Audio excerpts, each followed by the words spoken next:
시편은 모두 150편인데 그 중에 7편의 시가 참회의 시, 회개의 시입니다.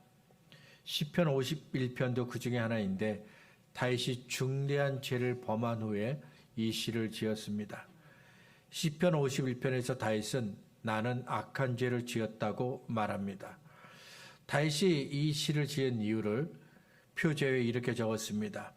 다윗의 시 인도자를 따라 부르는 노래. 다윗이 밧세바와 동침한 후 선지자 나단이 그에게 왔을 때. 우리가 가진 성경을 보면 표제어가 따로 구분되어 있습니다. 그러나 구약 성경을 기록한 히브리어 성경에서는 때로 표제어가 일절이 되기도 합니다. 시편 51편도 마찬가지인데 히브리어 성경에서는 표제어 있는 다윗의 시 인도자를 따라 부른 노래가 1절입니다. 그리고 다윗이 밧세바 동침한 후 선지자 나단이 그에게 왔을 때가 2절입니다. 그리고 저와 여러분이 가지고 있는 성경에서 1절 말씀이 히브리어 성경에서는 3절이 됩니다. 표제를 보면 시편 51편을 이해할 수 있는 세 가지 단서가 나옵니다.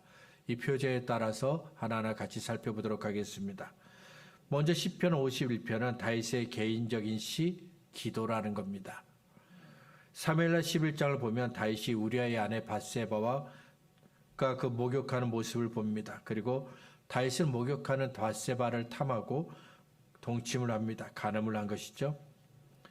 그리고 다윗은 밧세바와 동침한 일을 감추기 위해 그의 남편 우리아를 죽입니다. 다윗이 범죄한 과정을 보면 간음에서 살인까지 모두 다윗이 주도합니다. 우리아를 죽이기 위해서 요압의 도움을 받긴 했지만 처음부터 끝까지 다윗이 생각하고 다윗이 결정하고 다윗이 행동을 합니다. 때문에 시편 51편을 가리켜 다윗이 자기 죄를 고백하는 시다 이렇게 부르는 겁니다.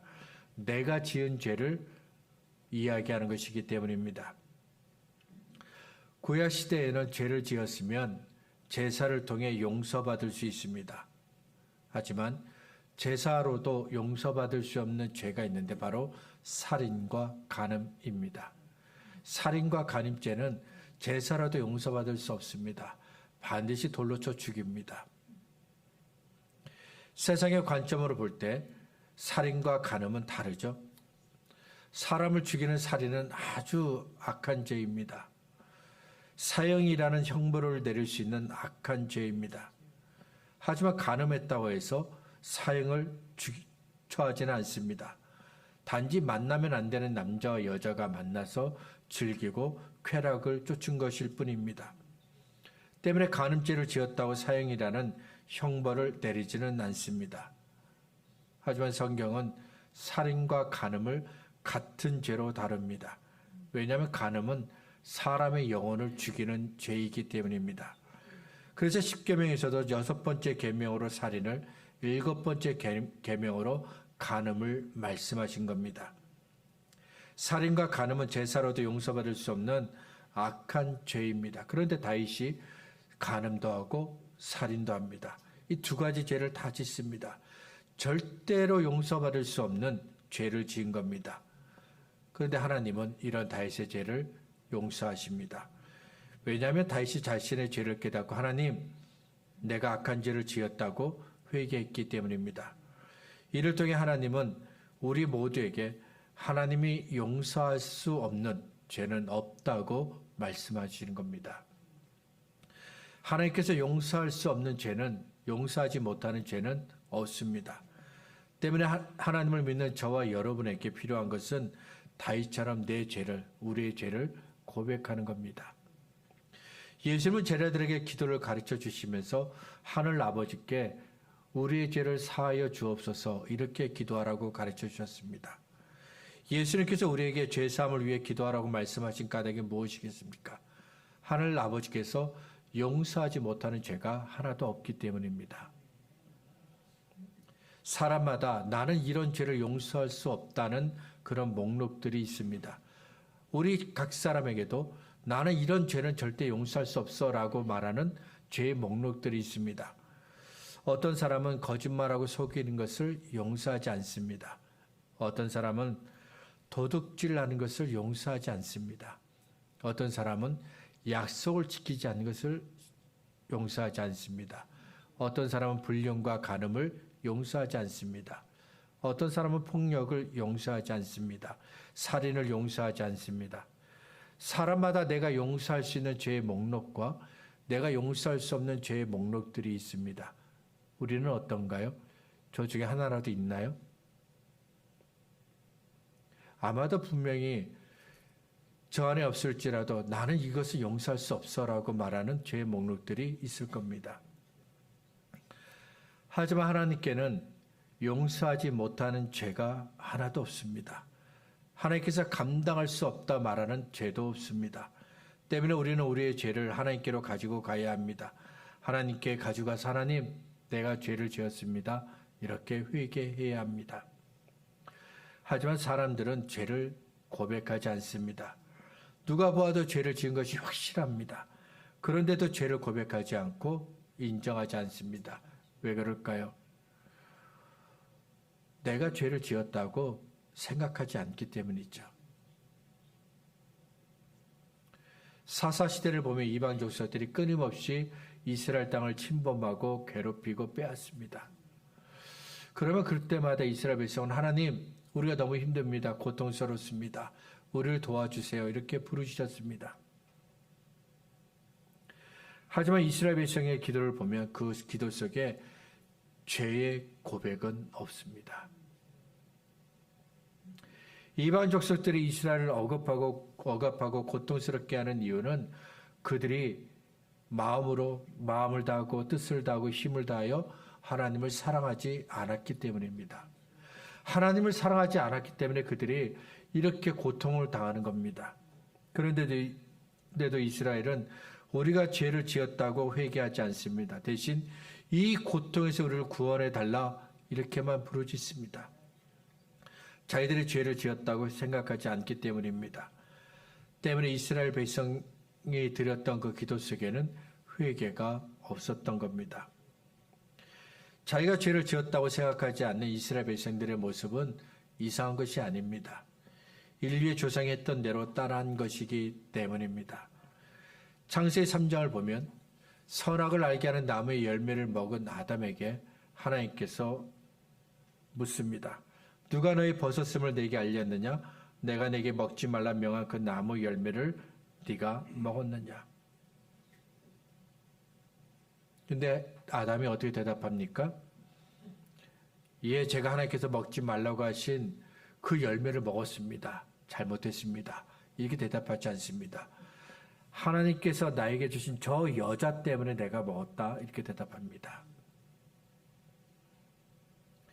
자기 죄를 고백하는 것이 우리에게 필요합니다. 그런데도 사람들이 회개하지 않는 또 하나의 이유는 우리 눈에 다른 사람들의 죄만 보이기 때문입니다. 마태복음 7장 3절부터 5절에서 예수님은 다른 사람들의 죄만 잘 보는 우리들에게 이렇게 말씀하셨습니다. 어찌하여 형제의 눈 속에 있는 티는 보고 내 눈 속에 있는 들보는 깨닫지 못하느냐?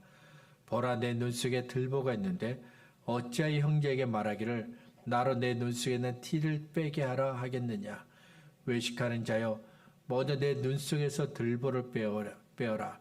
그 후에야 밝히 보고 형제의 눈 속에서 티를 빼리라. 내가 보기에는 저 사람의 죄가 엄청 큽니다. 저 사람의 죄는 반드시 징계를 받아야 됩니다. 반드시 하나님께서 큰 벌을 내리셔야 합니다.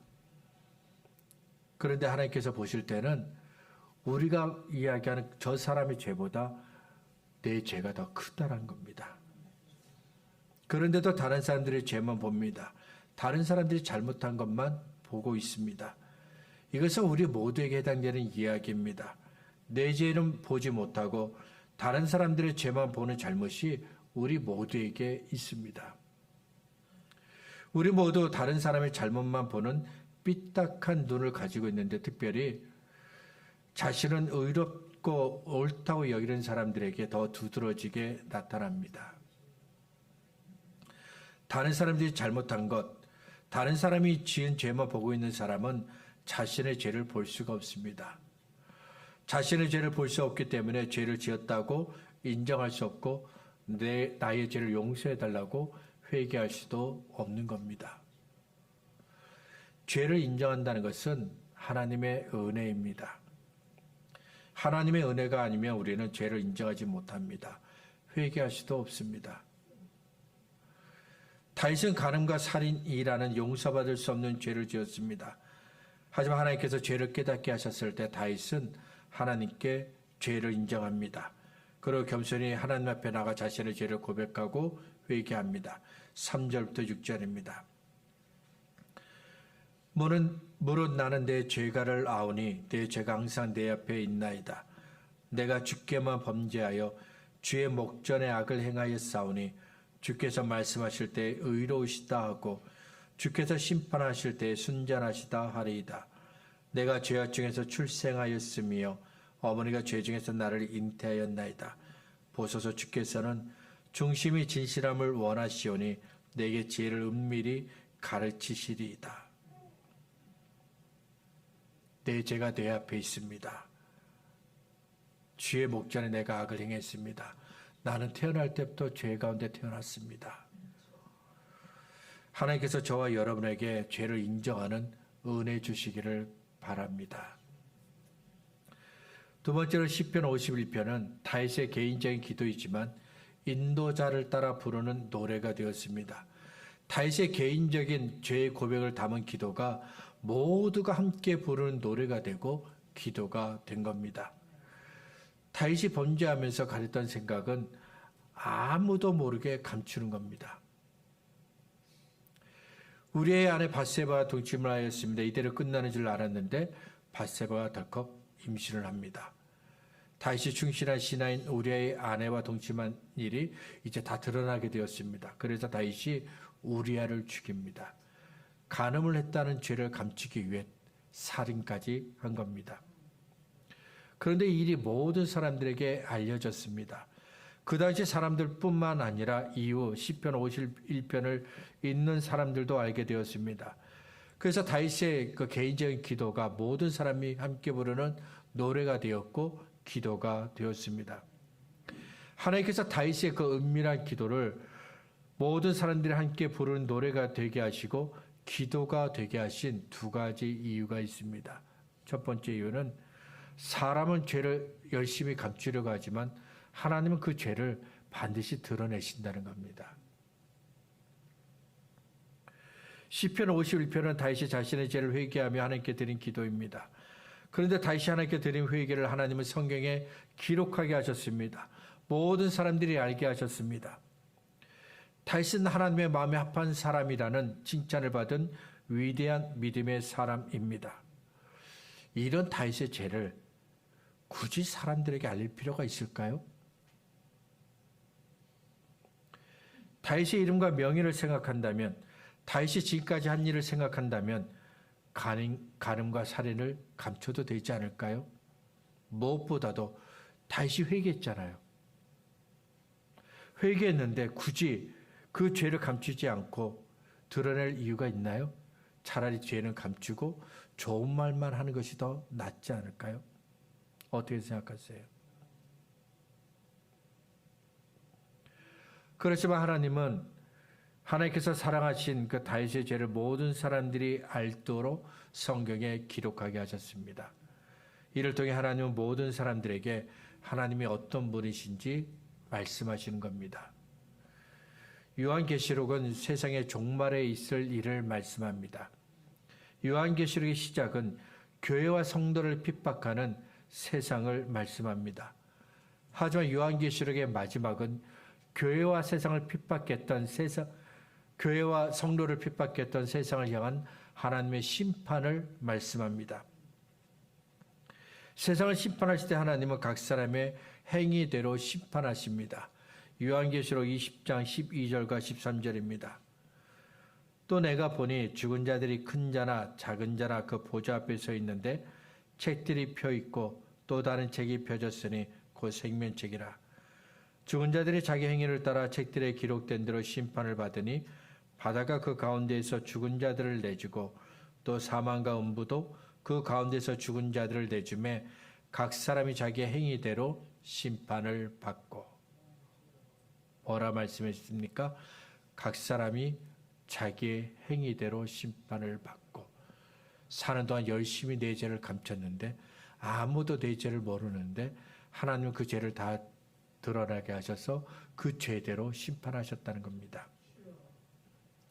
사람은 열심히 자기 죄를 감춥니다. 자기가 했던 좋은 일만 보여줍니다. 하지만 하나님은 사람들이 애써 감춘 죄를 모든 사람들이 알도록 드러내십니다. 거짓말하고 속였던 은밀한 죄들을 모든 사람들이 알게 하십니다. 하나님께서 다윗의 개인적인 그 회개를 모든 사람들이 알게 하신 두 번째 이유가 있습니다. 다윗처럼 죄를 감추려고 하지 말고 인정하고 회개하라는 겁니다. 죄를 감추지 않고 내가 죄를 지었다고 인정했습니다. 회개했습니다. 그러면 그때부터 우리는 죄를 용서하시는 은혜와 사랑의 하나님을 만나게 됩니다. 죄를 들춰내시고 지적하시고 책망하시고 징계하시는 하나님이 아닙니다. 죄로 인해 아파하는 우리를 보듬어 주시고 치료하시는 하나님을 만나게 됩니다. 마지막으로 시편 51편은 선지자 나단이 다윗에게 와서 죄를 지적했을 때 지었다고 했습니다. 그러니까 선지자 나단이 와서 말하기 전까지는 다윗은 내가 죄를 지었다고 생각하지 않았다는 겁니다. 성경을 보면 다윗은 밧세바와 있었던 일을 감추려고 합니다. 밧세바의 남편인 우리아를 죽인 일도 감추려고 했습니다. 다윗이 왜 자기가 했던 일을 감추려고 했을까요? 사람들은 다윗이 했던 행동을 보면서 자신이 잘못했다는 것을 알았기 때문에 감추려고 했다, 그렇게 생각합니다. 우리도 뭔가 잘못한 것이 있으면 자꾸 감추려고 하잖아요. 똑같아요. 사람은 다 똑같아요. 잘못한 것이 있으면 자꾸 감추려고 해요. 그래서 우리는 우리가 늘 했던 것처럼 다윗도 간음을 하고 살인을 한 것을 잘못했다 생각했으니까 그것을 애써 감추려고 했구나라고 생각합니다. 하지만 실상은 아닙니다. 다윗은 죄를 깨닫지 못한 겁니다. 다윗의 주변에 있던 사람들도 다윗이 죄를 지었다고 생각하지 않았습니다. 다만 주변에 있는 나라의 왕들이 했던 것처럼 똑같이 했다라고 생각할 뿐입니다. 왕으로서 당연히 할 수 있는 일을 했다, 그렇게 생각합니다. 다윗이 목욕을 하고 있는 여자를 보았습니다. 우연히 목욕하는 여자를 볼 수는 있죠. 하지만 이내 눈을 돌려야 됩니다. 계속해서 목욕하고 있는 여자를 보고 있으면 안 돼요. 그런데 다윗은 계속해서 목욕하는 그 여인을 봅니다. 그리고 다윗의 주변에 있는 신하들도 목욕하고 있는 여자를 보고 있는 다윗에게 왕이여 이것은 잘못된 것입니다, 말하지 않습니다. 다윗이 목욕하는 여자가 그의 신하인 우리아의 아내인 줄 알았습니다. 그런데도 다윗은 우리아의 아내인 밧세바를 부르고 그녀와 동침을 합니다. 아주 잘못된 것이죠. 밧세바는 다윗의 아주 충실한 신하인 우리아의 아내입니다. 그런데도 다윗은 자신의 정욕을 만족시키기 위해서 간음을 합니다. 다윗의 주변에 있던 사람들도 다윗에게 왕이여 이런 일을 하면 안 됩니다 라고 말하지 않습니다. 다윗뿐만 아니라 다윗의 주변에 있는 사람들도 모두 죄를 깨닫지 못했습니다. 때문에 죄를 인정할 수 없었고 회개할 수도 없었던 겁니다. 하나님은 다윗이 죄를 깨닫고 회개하기를 기다리셨습니다. 그런데 다윗이 도무지 죄를 깨닫지도 못하고 회개하지도 않습니다. 밧세바가 출산하여 아들을 낳을 때까지 다윗은 내가 악한 죄를 지었다고 도무지 깨닫지 못합니다. 그런 다윗을 하나님은 악하게 보셨습니다. 도무지 죄를 깨닫지 못하는 다윗을 하나님은 악하게 보셨고 죄를 깨닫지 못하는 다윗에게 선지자 나단을 보내십니다. 사무엘하 12장을 보면 나단 선지자가 다윗에게 가난한 사람의 양 새끼를 빼앗은 어느 부자의 이야기를 합니다. 어느 날 부자에게 손님이 왔습니다. 부자입니다. 가진 것이 많다는 것이죠. 부자에게는 양도 염소도 소도 많습니다. 근데 그 손님이 왔으니까 대접을 해야 되는데 이 부자가 가난한 사람이 가진 한 마리 작은 양을 빼앗아 그것으로 손님을 대접했습니다. 이 이야기에서 부자는 다윗입니다. 그리고 가난한 자는 우리아입니다. 이스라엘의 왕이 다윗에게는 많은 부인들이 있습니다. 우리아에게는 딱 한 사람밖에 없습니다. 나단 선지자의 이야기를 듣고 다윗이 화를 냅니다. 자기 이야기인 줄 전혀 모른다는 것이죠. 그때 나단 선지자가 다윗에게 말합니다. 당신이 바로 그 사람입니다. 당신이 가난한 자의 작은 암양 새끼를 빼앗은 바로 그 악한 사람이다. 이렇게 말합니다. 그 나단 선지자의 말을 듣고 비로소 다윗이 자신의 죄를 깨닫습니다. 그리고 기도합니다. 표제어에 선지자 나단이 그에게 왔을 때라고 말한 것처럼 다윗은 자신의 죄를 지었다고 깨달은 바로 그 순간 엎드려 기도합니다. 7절부터 9절입니다. 우슬초로 나를 정결하게 하소서. 내가 정하리이다. 나의 죄를 씻어소서. 내가 눈보다 희리이다. 내게 즐겁고 기쁜 소리를 들려주시사 주께서 꺾으신 뼈들도 즐거워하게 하소서. 주의 얼굴을 내 죄에서 돌이키시고 내 모든 죄악을 지워주소서. 다윗은 하나님께서 죄를 깨닫게 하셨을 때 하나님 내가 악한 죄를 지었습니다. 회개합니다. 그리고 엎드려 하나님 앞에 모든 죄를 토해냅니다. 다윗이 다른 시에 보면 이런 내용이 있습니다. 내가 토설치 아니할 때 내가 죄를 지었다고 계속해서 말하지 않고 인정하지 않고 내 안에 담아두고 있을 때 주께서 나를 괴롭게 하셨습니다. 근데 내가 토설했더니 비로소 내가 평안을 얻고 쉼을 얻었습니다.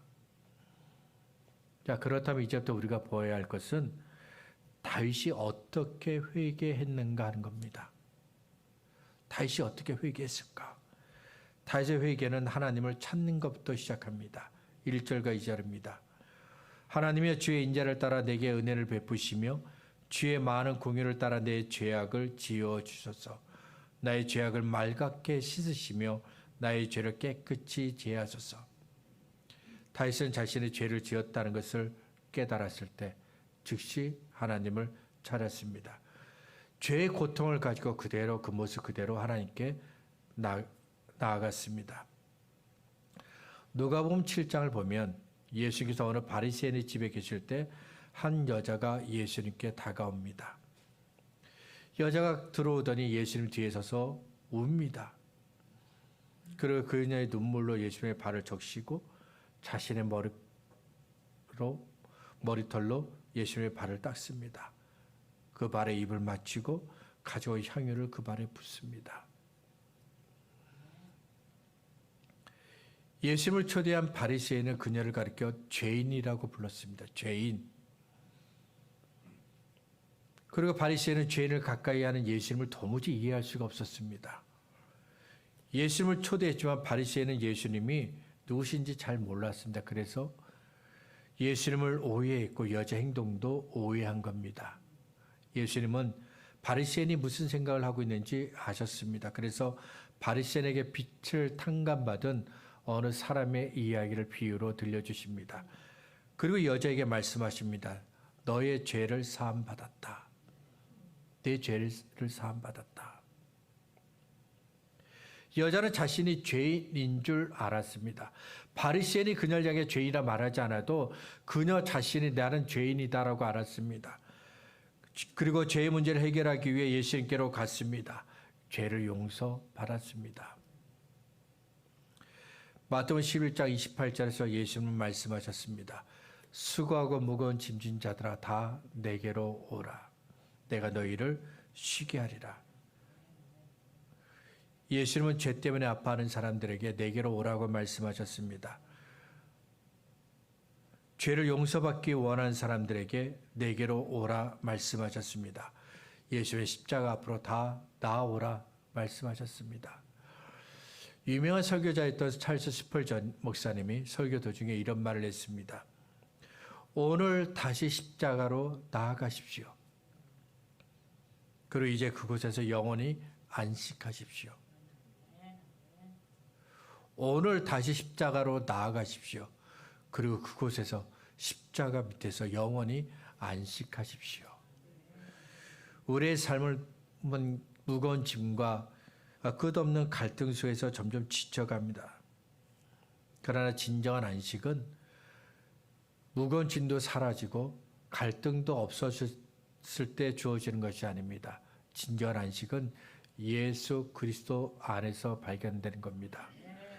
예수님 앞에 다시 서는 순간 우리는 회복과 평안을 경험하게 됩니다.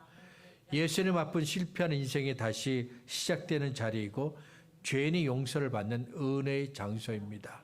십자가는 단지 고난의 상징이 아닙니다. 십자가는 영원한 안식으로 초대하는 하나님의 사랑의 증거입니다.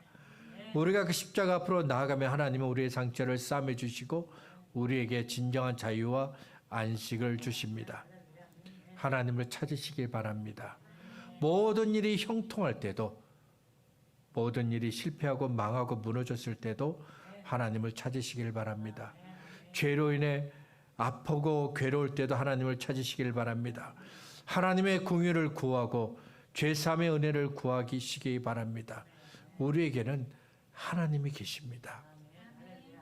어떤 죄도 용서할 수 있는 하나님이 계십니다. 하나님께서 하나님을 찾는 저와 여러분을 만나 주십니다.